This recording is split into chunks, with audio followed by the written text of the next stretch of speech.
নমস্কার বন্ধুরা, সর্বানিস কিচেন চ্যানেলে আমার নতুন পুরনো সকল বন্ধুদেরকে অনেক অনেক স্বাগত, শুভেচ্ছা আর ভালোবাসা জানিয়ে আজকের ভিডিও আমি শুরু করলাম। কী রেসিপি নিয়ে এসেছি সেটা তোমরা জানতেই পেরে গেছো। এই রেসিপিটা কিন্তু আমার অনেক পছন্দের রেসিপি, তাই তোমাদের মধ্যে শেয়ার করলাম। তাহলে চলো রেসিপিটা দেখে নাও এবং আমাকে কমেন্টের মাধ্যমে জানিও যে রেসিপিটা কেমন হয়েছে। লাইক শেয়ার করতে কিন্তু ভুলো না। চলো বন্ধুরা, আজকে আমি একটি নিরামিষ পনিরের রেসিপি করছি, সেটা তোমাদের সাথে শেয়ার করছি। দেখো, এখানে আমি পনিরগুলোকে এইভাবে কেটে নিয়েছি আর নিয়েছি এখানে একটা মশলা করব। এই মশলাটাই হচ্ছে পনিরের মধ্যে সবটাই যাবে। দেখো, এখানে জিরে, ধনে আর মৌরি সম পরিমাণ নিয়েছি, হাফ চামচেরও কম করে আমি সব নিয়েছি যতটা লাগবে।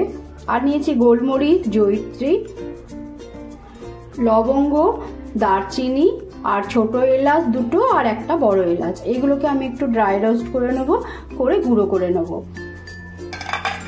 আর একটা পেস্ট তৈরি করব, এর জন্য আমি এখানে নিয়ে নিয়েছি, দেখো এখানে দেখো আমার 8-10টা কাজু আছে, আমন্ড বাদাম আছে 5-6টা, আর নিয়েছি কিশমিশ।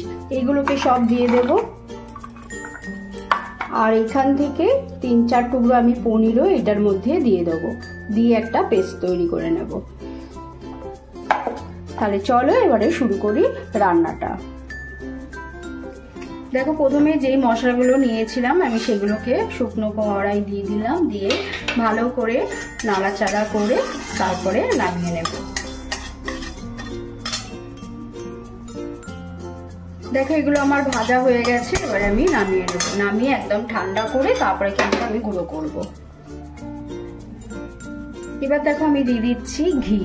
এই রান্নাটা কিন্তু ঘিয়েতে করলে ভালো। আমি পনিরগুলো ভাজার জন্য এখানে ঘি দিলাম, তারপরে আমি অল্প একটু সাদা তেল দেব।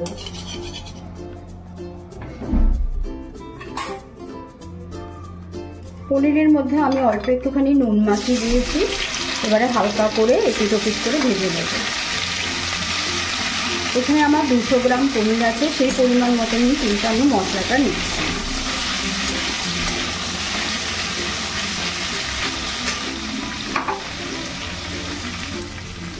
পনিরটা আমার ভাজা হয়ে গেছে, এবারে আমি নামিয়ে নিচ্ছি।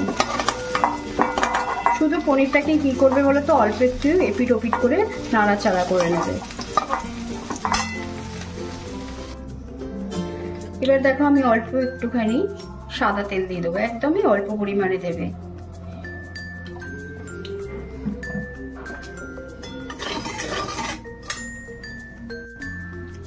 এবারে আমি যে পেস্টটা করেছিলাম সেই পেস্টটাকে দিয়ে দিলাম।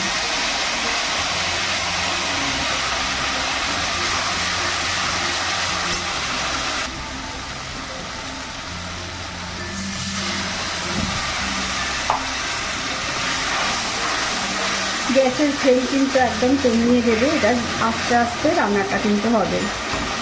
বেশি সময় লাগে না, কিন্তু যত একটু আস্তে আস্তে করবে। এই যে কাজু, পনির, আমন্ড, কিশমিশ দিলাম, এটা থেকে আস্তে আস্তে তেল বেরোবে, তত কিন্তু রান্নাটা খেতে টেস্ট হবে। দেখো, এবারে আমি টক দইকে আমি মিক্সিতে একটু গুঁড়িয়ে নিয়েছি। আমি এখানে প্রায় 50 গ্রামের মতন টক দই দিলাম।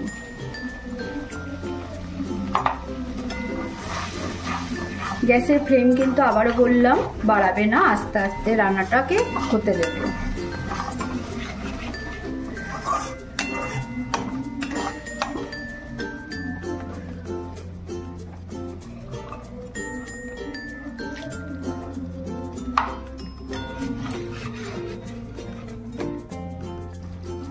এবারে দেখো, আমি যেই মশলাটা করে নিয়েছিলাম, সেই মশলাটা গুঁড়ো করেছিলাম, সেই মশলাটাকে আমি এখানে দিয়ে দিলাম। আমি কিন্তু এই 200 গ্রাম পনিরের যেইটুকুনি মশলা লাগবে আমি সেইটুকুনি করেছি। আর তার মধ্যে আমি কিন্তু গোলমরিচ দিয়েছি ঝালের জন্য। যদি আর একটু ঝাল বেশি খেতে চাও, গোলমরিচের গুঁড়ো যদি থাকে তাও দিতে পারো। এবার এই সময়তে লবণটাকেও দিয়ে দেবো। মিষ্টি আমি দেব না, কেন আমি কিশমিশ দিয়েছি, কিশমিশে মিষ্টির ব্যালেন্সটা ঠিক হয়ে যাবে।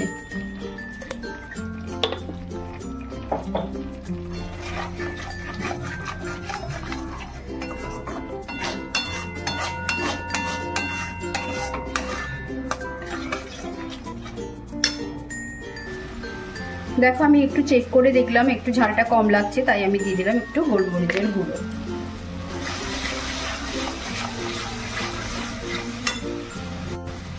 দেখো মশলাটা নাড়াচাড়া আমার কমপ্লিট, কড়াতে আর লেগেও যাচ্ছে না, পুরো কমপ্লিট হয়ে গেছে। এবারে দিয়ে দেবো পরিমাণ মতন জল। প্রথমে একটু অল্প জল দিয়ে মশলাটাকে একটু ভালো করে নাড়িয়ে নেবে, নাহলে কিন্তু দলা দলা পেকে যায়। তারপর আবারও জল দিয়ে দেবো। এই রান্নাটা কিন্তু খেতে হয় বন্ধুরা খুবই সুন্দর। এটা পোলাও, পরোটা, রুটি কিংবা ফ্রাইড রাইস সব কিছুর সাথেই কিন্তু ভালো লাগে, লুচির সাথে তো আরও বেশি ভালো লাগে।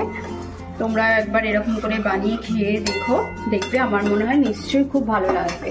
আর অল্প কিছু সামগ্রী দিয়ে হয়ে যায় আর খুব চটজলদি হয়ে যায়। মানে তোমাদের হাতে যদি 10-15 মিনিট টাইম থাকে, পনির তো এমনিতেই সময় কম লাগে, এটা কিন্তু আরও তাড়াতাড়ি হয়ে যায়। দেখো চারিদিক দিয়ে এবার ফুটে এসেছে, এবার আমি পনিরগুলোকে দিয়ে দেবো। পনিরগুলো তোমরা না ভেজেও করতে পারো, তখন ঘি দিয়ে এমনি শুধু মশলাটা দিয়ে একটু নাড়াচাড়া করে যেরকম আমি করলাম, পনির না ভেজে এমনি কাঁচাও দিতে পারো। কিন্তু আমার একটু পনিরটা ভাজলে আমার মনে হয় টেস্টটা বেশি আসে। দেখো এবার একটুখানি ভালো করে একটু এপিট ওপিট করে আর 2-3 মিনিটের মতো রান্নাটা করে নেব। দেখো বন্ধুরা রেসিপিটা আমার হয়ে এসছে, হয়ে গেছেই বলতে গেলে। এবারে আমি একদমই অল্প একটুখানি ঘি দিয়ে দিচ্ছি। আর তোমরা যদি কাসুরি মেথি থাকে সেটাকে ড্রাই রোস্ট করে দিতে পারো, টেস্ট আসে। আমার কাছে আজকে নেই বলে সেই জন্য দিতে পারলাম না। আর দিয়ে দিলাম একটুখানি এলাচ গুঁড়ো দিয়ে একটু ঢেকে রেখে তারপর পরিবেশনের জন্য তৈরি করব। তাহলে দেখো রেডি করে নিলাম এই নিরামিষ পনির রেসিপি। এই রেসিপিটা ভালো লাগলে তোমরাও বাড়িতে বানিয়ে খেও, দেখবে আমার মনে হয় খুবই ভালো লাগবে। তাহলে বন্ধুরা আমার ভিডিও যদি ভালো লাগে তাহলে পরে অবশ্যই লাইক করো, তোমরা কিন্তু লাইকটাই খুব কম করো। আর সাবস্ক্রাইব করে নতুন বন্ধুরাও আমার পাশে থেকো। সকলকে অনেক অনেক ধন্যবাদ ভিডিওটি পুরো দেখার জন্য, যারা পুরো দেখলে। তাহলে আজকের মতন এইখানেই, আবার চলে আসবো নতুন রেসিপি নিয়ে।